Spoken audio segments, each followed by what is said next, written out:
Welcome to the Techstars Founder podcast. I'm your host, Panida, and today we have a remarkable guest, Neil Ambikar. Neil is a fintech visionary with a decade of experience, boasting not one, but two bootstrap startups, including B2B Pay, a virtual banking service powered by industry giants like Barclays and Nordea. His achievements include winning the Accenture Innovation Award and being named one of Red Herring's top 14 fintech startups. Today, Neil will share his incredible journey from bootstrapping success to navigating fintech regulations and effective cash flow management. Stay tuned as we explore how non-technical founders can harness technology's power for their ventures with insights from a true fintech expert. So Neil, could you share your personal journey in the fintech industry and what motivated you to start your own companies B2B Pay and Narbi Payments? Okay, thanks, firstly, Panida. It's been a long journey. I've been doing fintech and entrepreneurship for 8 years. Often I get the first question like, hey, how did you come up with the idea? And I personally now more and more see that the idea is not the most important thing. It's like, hey, how you evolve from your initial thinking to what the market wants, what are the opportunities in the market, and the experience you gain. But in terms of like how I got started, like 7, 8 years ago, when I was starting on my startup journey, I'd always lived in a lot of countries and worked for a lot of global businesses. So I always saw that the challenge was that, hey, like global payments, currencies, it's still very complicated and bureaucratic. I was seeing a lot of innovation around payments at the time, whether it was cryptocurrencies, things like TransferWise was starting for individuals. And I was like, hey, I want to create something which is for small businesses, which has the same experience as PayPal or TransferWise, but it helps solve this whole compliance and cost problem. That's where I got started. Obviously, the product evolved and a lot from like the knowledge I gained around rules and what the market wants. Yeah. That's an excellent story. So now I'm very curious. So how did your MVP get started? Like, what were its main features before it evolved into what it is today? Yeah, one of the hardest part of doing fintech and banking, I guess it's similar to being in the medical profession, which is like you can't do anything. At least back then, you couldn't do anything. I'll talk about how the market has changed now, but you couldn't do anything without having regulation partners. And if you're a founder and you don't have millions of euros sitting in a bank account, it's really hard because a license takes 2 3 years. So my initial strategy was that, hey, I need to somehow gain this knowledge and get access to banking. So the first thing I did was actually apply to all the banking accelerators. And the first banking accelerator I got into was the Nordea Banking Accelerator in Helsinki. And that's also where we got the first start, where we came to them with this idea that, hey, we want to use Nordea to like small business collect payments in Europe and do their FX. And they liked this idea. So they did something which no bank would normally do, especially back then, which is that, hey, we will give you some accounts where you can test your products, see if businesses want, foreign currency accounts to do FX. So that's sort of how it got started. But it was very unusual because you can have a great idea, but it's really hard to test in the payments and banking space because of all the regulatory side of things. Definitely, that makes a lot of sense because I think in terms of you having been in an accelerator, that also increases your like credibility as well. Because I think with the payments, like people are quite scared to try new things because they're like regular businesses. I always see like even today, like I still some people see, hey, you're using PayPal, like don't use PayPal, don't touch that, and I'm like, seriously. Yeah, and the funny thing is that initially when we applied to accelerators, the main benefit I was looking for is that, hey, we can test our product. But the benefit, the as what you described, this this other benefit of like the reputation, I didn't even realize that at the time, but it came later on where it's like, hey, you're working with Nordea, we trust you.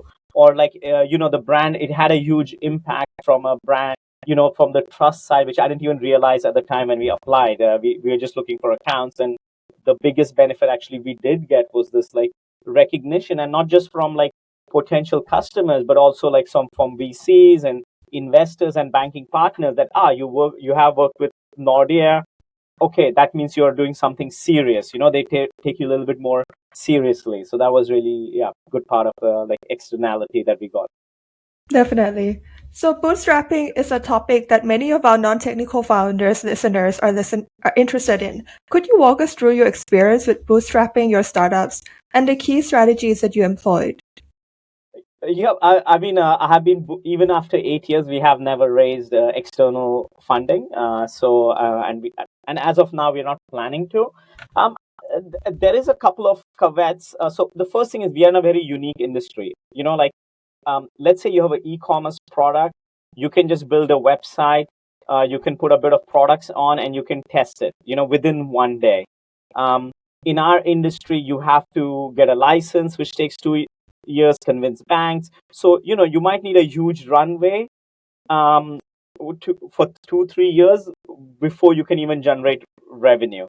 And a lot of VCs don't like that. And so it was really hard to get funding. So initially, I did try to go down the VC route, but it was really hard because they're like, hey, we want a product now, we want revenues now, we want customers now.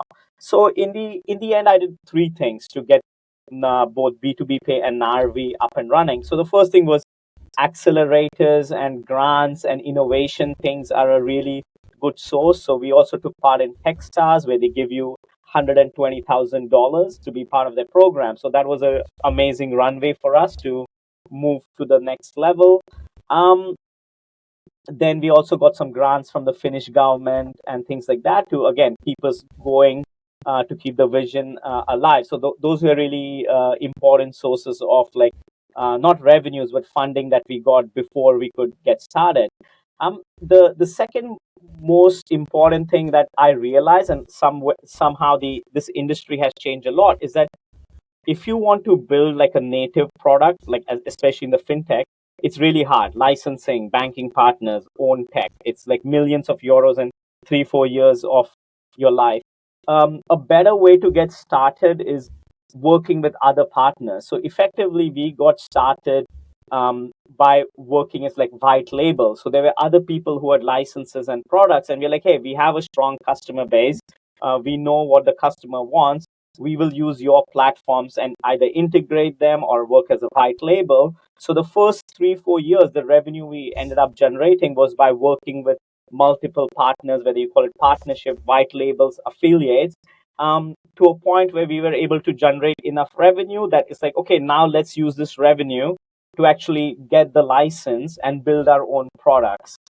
So that's sort of how we do it. And actually, when you get started in startups, it's all about, oh, you want to be like really unique, like, oh, I want to build my own product, I want to do everything my way. But the reality is the world has changed. It's better to start first in the industry, maybe solving a smaller problem, working with partners to at least build your knowledge and revenues, and then maybe jumping in. And that's the best way to do it if you're going to bootstrap, because you need to start generating revenue pretty early on, and it's hard to do it building everything by yourself because it's very expensive. Definitely. I think that's very good advice. Starting small, building partnerships and accelerators. Yeah, and the white label route is a really great way. And here is a if you're into reading books, I really recommend Shoe Dog by Uh, Phil Knight, the founder of Nike. And what was interesting, I read this book when I was going through one of my tough times. Is that with Nike, they also started as a partnership for 7, 8 years before they built the Nike brand. Obviously, no one remembers that they actually started by just importing Japanese shoes and selling them. But that's how they got theirs started. And that's like if they hadn't done that, there would be no Nike. So when they were ready, they took the next step to build the brand Nike and do their own shoes themselves. So especially going to bootstrap, that's like an interesting way to get work with partners. Then when you reach the right level, build your own thing. Definitely. I really like that story because, yeah, I was just reading the other day. It was saying that no one remembers the launches of big tech companies, and they're not supposed to. If you're launching big, you're definitely doing something wrong because you're supposed to niche down, right? And you're supposed to just target just a small amount of people first and making sure you get that revenue and then validating your idea. So it's very good advice to kind of start with partnerships, especially for bootstrapping, because you can't just go global right away. You're going to need a lot of money for that. And yeah, it's good to have some revenue going. Exactly. So B2B Pay has garnered numerous awards and recognitions. What strategies did you use to stand out in the competitive fintech space and gain this level of recognition? The the awards and the things just came organically, especially initially.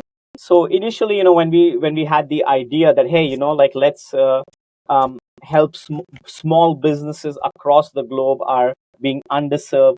Let's help them, and a lot of VCs and a lot of people see this problem on a day-to-day basis. So they saw that, there is a problem. So that is the first thing that, people like, yeah, small businesses, they're struggling with banking, because if you're a VC or even like a small business, you struggle with banking. So that there is a certain, people sort of get the problem. Not everyone gets it. Like, 80% people are like, I have a bank account, it works fine. What's the problem? So obviously you can't please everyone.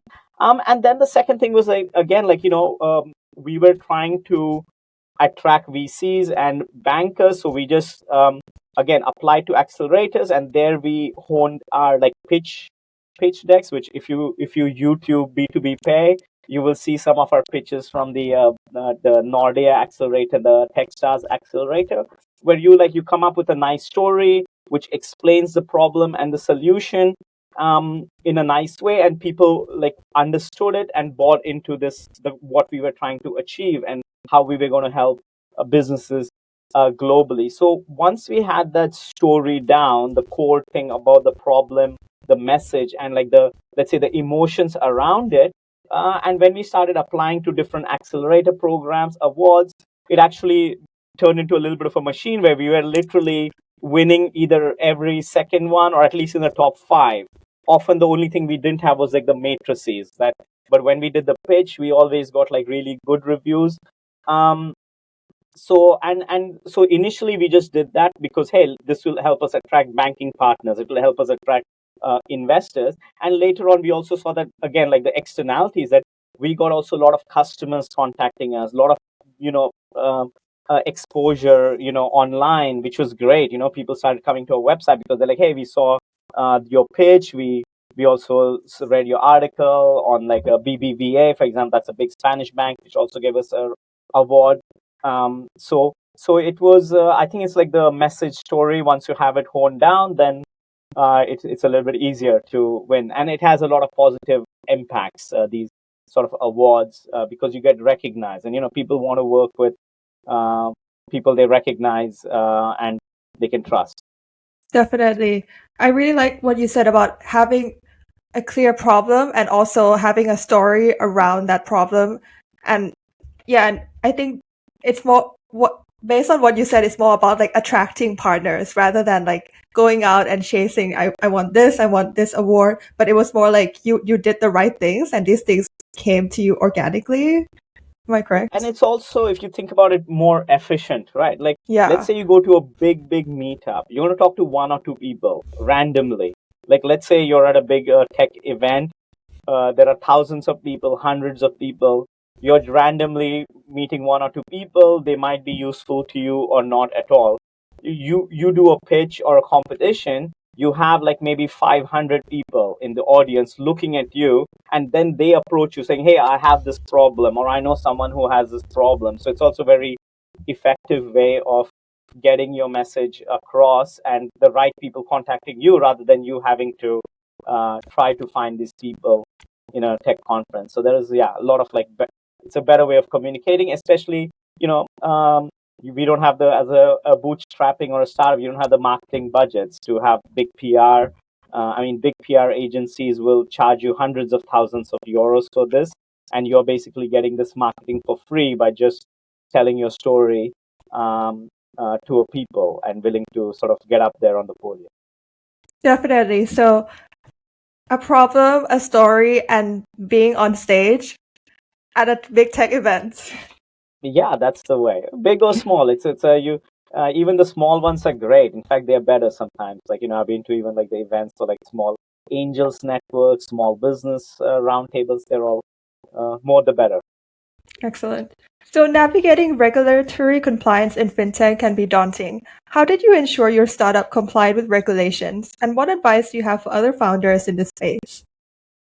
Yep. I mean, I think I think it was Jeff Bezos says like a overnight success is a 10 years journey. Um, and again, I'm not saying that we have overnight success, but it took like I know 99% things now than I did about the banking and payments industry when I started. I did not know anything about regulation. I did not know anything about licensing processes. Um, I did not know anything about banking relationships, what the customers want. So a lot of that is not something, and this sort of knowledge is not just readily available. Uh, so I mean, how many people in fintech or banks have actually got a license? I mean, like Deutsche Bank has a license for 100 years probably. So no one in Deutsche Bank actually knows how to get a license. So this is it's there is no easy answer. So the first time actually I applied for a license, this was 7 8 years ago, I had no idea what we were doing, and we basically stopped the process because we did not even know how to answer basic questions. And then the second time we applied, when we had a lot of experience in terms of all the rules, understanding the processes, the technology, we were one of the fastest people to get a license with the fewest questions from the regulators. But that's because we had got all this knowledge of working in fintech for 4 5 years. So I wouldn't say there is no easy way to know about regulation, and that's why actually in fintech, better than if you're new to fintech, to go down the regulatory road is really hard. So it's better to work with people who already have a license, who have gone through that journey. So you're maybe working with them as a white label or a partner, so you can actually use their knowledge and their technology and their banking relationships to build your revenues and product. And then when you're ready and you think, okay, I need my own license, you move there. And I would say that I know a lot of successful fintechs in this space. That's how most of them have got started. They worked with bigger banks or other players, and then when they saw it was the right time, they built their own team and got the license. Very few people got the license just directly for themselves, from day one. Definitely. So no easy answers that you can find, but the hands-on experience and partnerships with banks first for a few years, and Yeah, then or you will other figure it out. fintechs. Yeah. Yeah. So effective cash flow management is crucial, especially for early stage ventures. Could you share some practical tips and experiences from your journey on how to manage cash flow effectively? Yep. And again, I have to speak from a fintech perspective. As I said, when we first got started, we did the same thing, like, let's hire a marketing person, let's hire this person, let's hire tech people.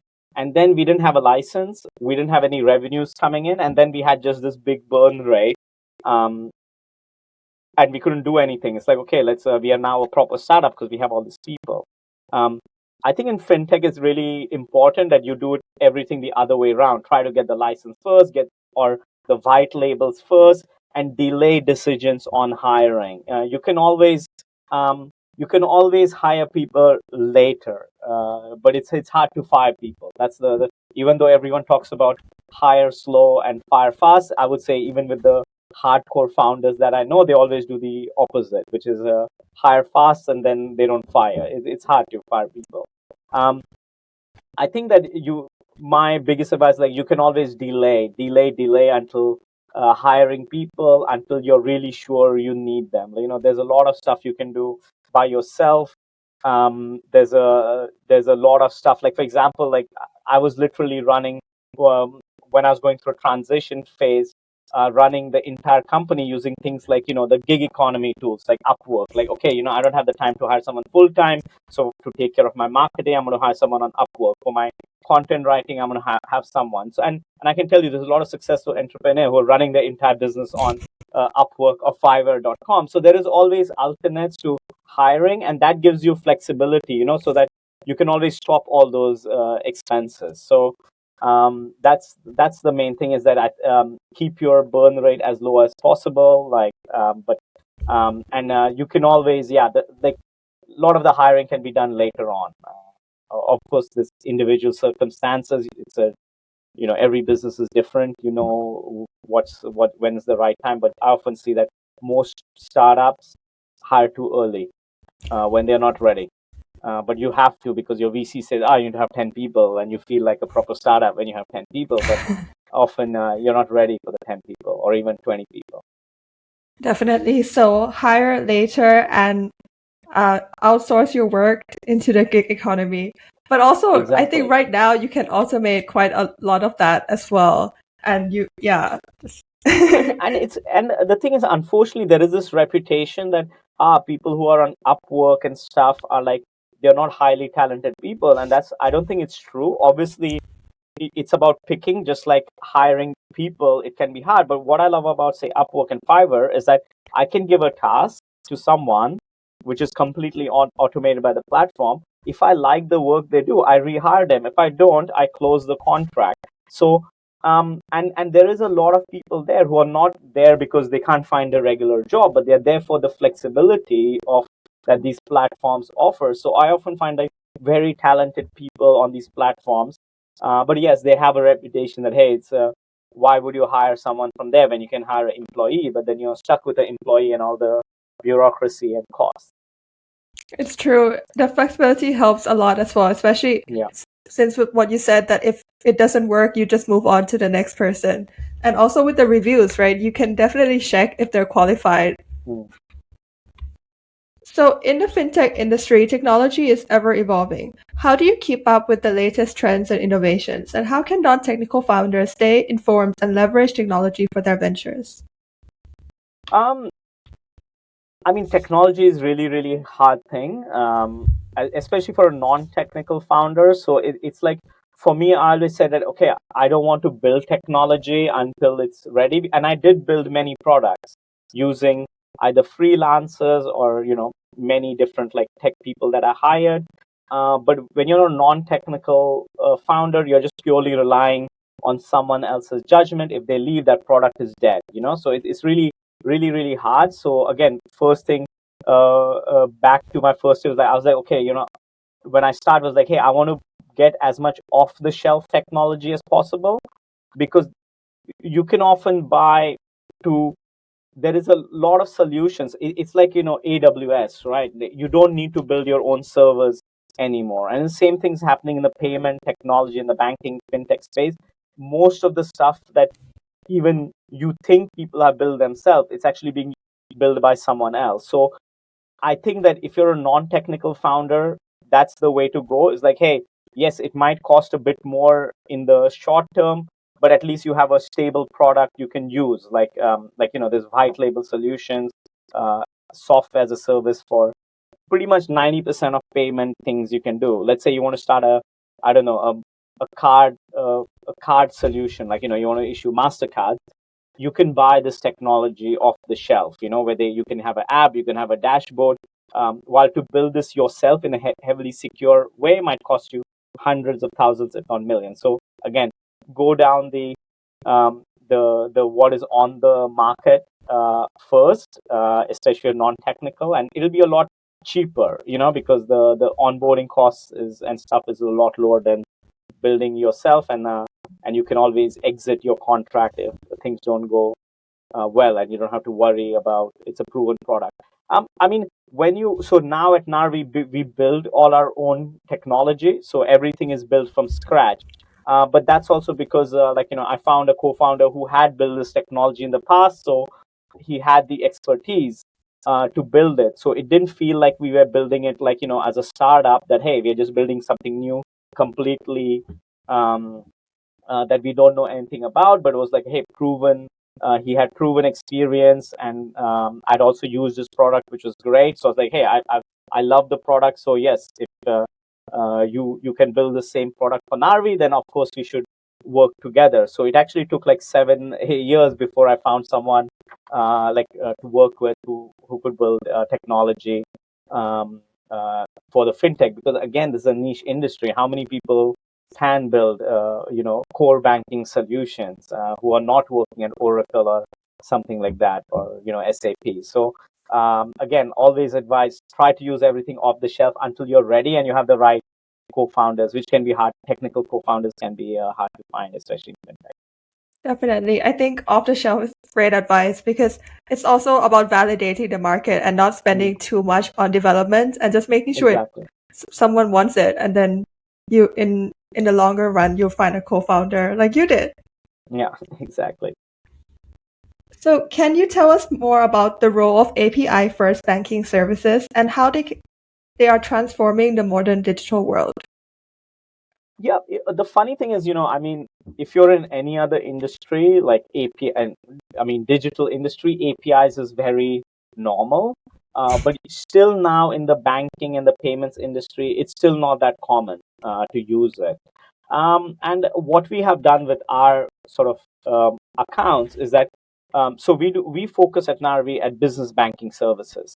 So you can, just like your normal bank, you can log into our account. You have your own IBAN account.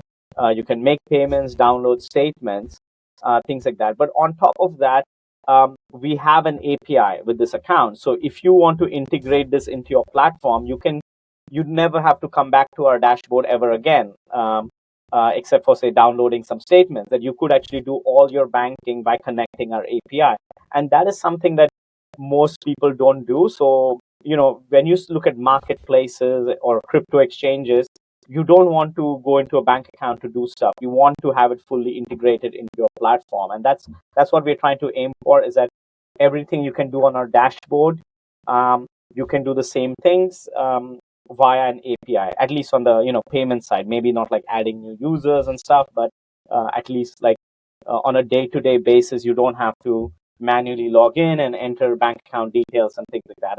And then we can also do more cooler stuff. So next year we're launching our banking as a service platform, which means you can generate bank accounts with the API, you can issue cards with an API. So this is quite exciting for, say, marketplaces and people who are trying to build wallets or solutions which need more than just a bank account. They want to provide a more like tailored solution for their customers. So so we have a lot of different use cases. Like one of the use cases we were discussing, they are a major software provider for like hair salons. So like thousands of hair salons use their software for booking appointments. So potential use case for us working with them would be that, hey, they could actually issue a bank account to all these salons. So they not only do they get like a booking software, but they get an IBAN bank account attached to it.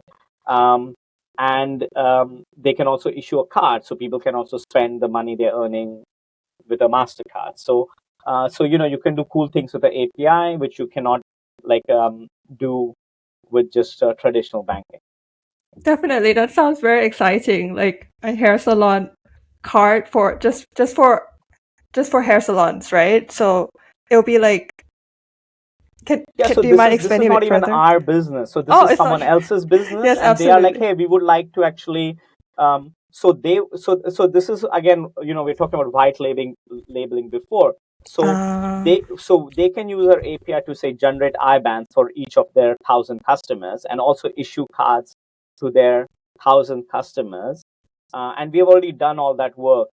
While if they wanted to do this themselves, they would have to get a license, which would take 2-3 years, get all the banking relationships another year, get a relationship with MasterCard another year. So it would take them 4-5 years and millions of euros. And now they can actually build this product with our license, with our API, with our banking connections.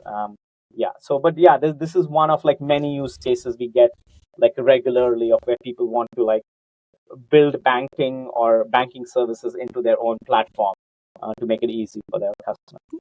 Definitely. I think that's very exciting because usually I think these kind of relationships, you really need to be a big brand in order to have that banking aspect to your service. And the fact that you're kind of democratizing the ability to do this, I think is really amazing. Thank you. So building partnerships with established institutions like Barclays and Nordea is impressive. What strategies did you use to establish these partnerships? And how can other startups go about forging similar collaborations? Yeah, I think it's two, three things. One thing is that it's important there's a match in the vision. So again, we don't work with Nordea anymore, but that was like in the past. But what they liked was there was a clear matching of vision. They're like, hey, there are like thousands. We know that big banks are not good at working with small customers, so they were really excited that hey, there's someone who's trying to solve a problem for a small customer. They also liked how we wanted to build it, so they were excited by the story.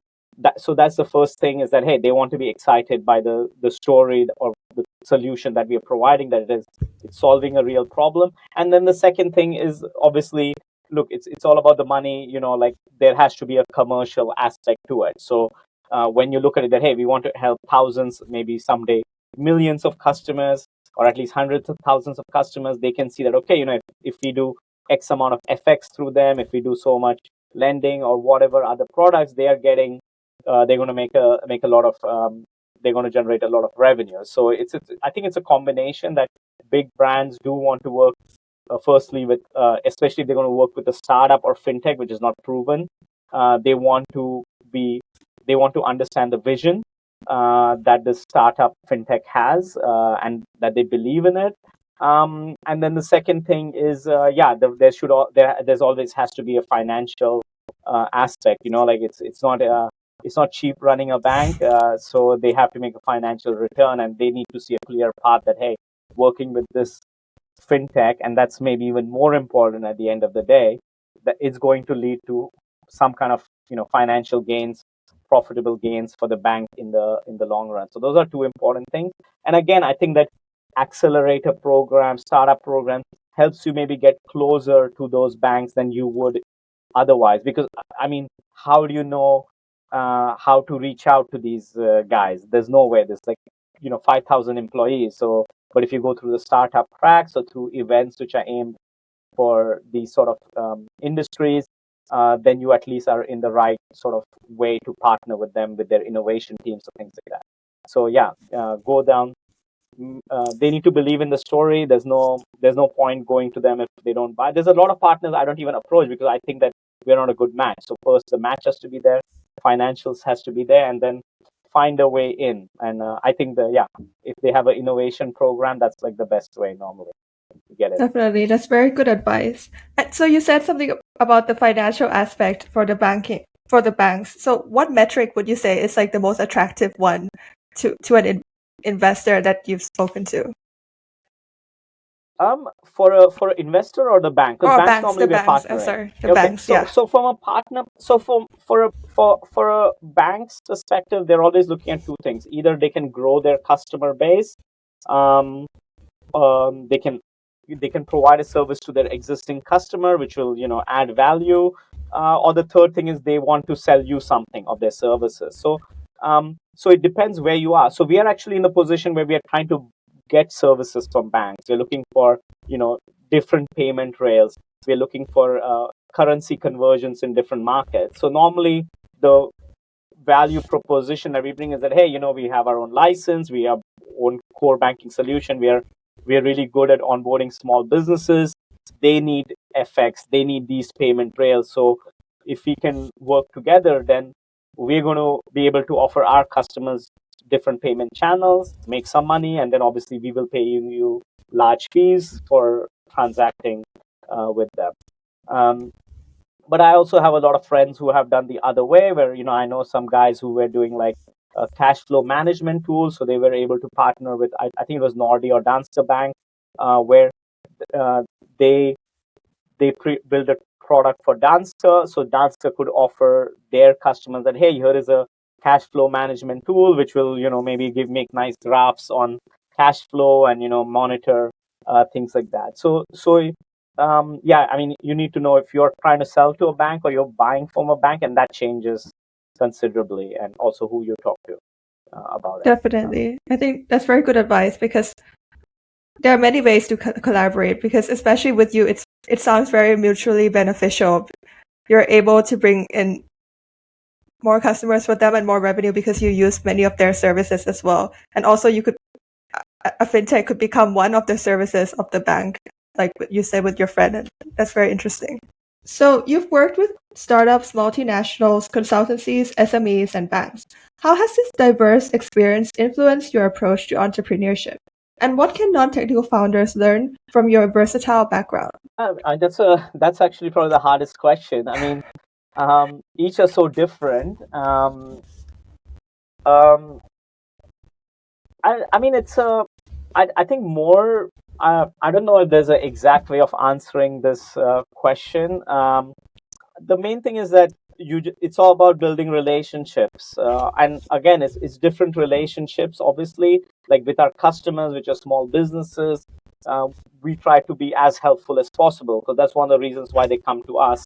Is that hey, they know that you know, unlike a big bank, they can contact us. So we have that, that hey, customer service first sort of mentality that hey, look, if something goes wrong, some guy can call me up, and with our large customers, they have me on WhatsApp to solve a problem, which is not going to happen. With the big banks, for example, it's like more professional relationship, obviously friendly, but professional relationship.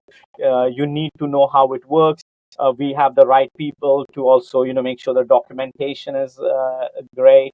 I mean, but at the core, it is relationships, building relationships, and understanding how you can work together. And also, I always believe that hey, you should always do the right thing and build a relationship. And there's people I have had contact with for 3 years where we have never done anything together, and then some stage you find the time to do something together. So it's a I think you should always look at all these. Whether it's banks or SMEs, it's like a long-term relationship. Of course, you shouldn't waste time. I think that's one thing that I've learned is that just because a bank wants to talk to me, I don't always take the call because I'm like, yeah, we don't have a match. Like if 80-90% of partners, we are immediately saying no to because we know that there's not that match there. So that's one thing. But for the rest, it's the same. Just be nice, maintain the relationship. If something happens today, is great, but something might also happen in 5 years' time. And as long as you haven't destroyed the relationship, you'll be in a good position.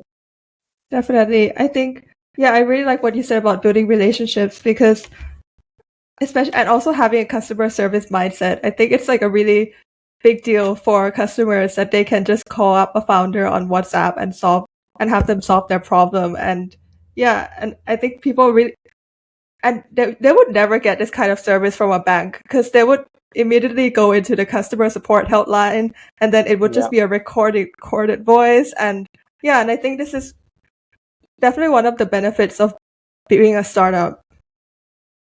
Yeah, exactly. I mean, that's a fun part, of helping people. So, as we wrap up, what advice or key takeaways would you like to leave our audience with, especially non technical founders who are looking to harness technology's power for their ventures? Um, I think one thing is that don't get caught up in the startup hype, especially if you're a new founder. It's easy, there is like so much content out there. It's like, you have to raise a lot of money, you have to do this, you have to find co-founders. Um, you don't need to do anything. No one is forcing you to do anything. You don't need to. If you don't have a technical founder, it is what it is. It'll come someday. Like. You can wait, doesn't you don't need to get into a bad relationship just because you want to be in a relationship, so wait. If you don't have a technical founder, if you don't have VC funding, no worries, just start with getting to know your industry that you're passionate about with white labels or partnerships and working with other people, and you'll find the more you work in the industry, you will meet more people, find more opportunities, and also find the right co-founders. Because again, one of the big issues with finding a technical co-founder in the fintech is that it's very niche and it takes so long that most tech guys are like, okay, we have no product for a year, what am I supposed to do? So it's time is time is on your side. Like, you don't need to be rushed. And I would say that take your time. Don't go down like the crazy startup path that you get pushed on always. Maybe it is sometimes right, sometimes not. But I would say start by at least getting to know the industry better, unless you're from it, and trying to build some basic product market fit. And there is no rush to build a product or to have co-founders. It's nicer with co-founders for sure. It means you can devise up the work, but there is no rush for any decision in life. I think overall, that's the last day. I like that advice because it's like not too much pressure on people, because I think a lot of people get pressured. They're like, build a product now, and then you have to raise funding in 6 months. It's like there's so much hype in the startup world. And I think what you said about building that domain expertise and just meeting people and gaining partnerships and doing what you can first. I think a lot of the time when you're doing these things, you end up with an idea, and that idea you can build with people you've met during that journey as well. Yeah, and I think most of this pressure, I would say like 90% of these people who are putting the pressure, they've never even done a startup. So that's I think any founder who's actually done a startup knows it takes a long time. The most of the people who put this like a matrices, like, you have to have the product ready in 6 months, this much money in 8 months, go to market in 12 months. They're just repeating from a book rather than the actual experience. Definitely. I really like that. So thank you so much, Neil, for coming on the No, thank podcast you. and for sharing out your experience. No, thanks a lot. It was fun. Cheers.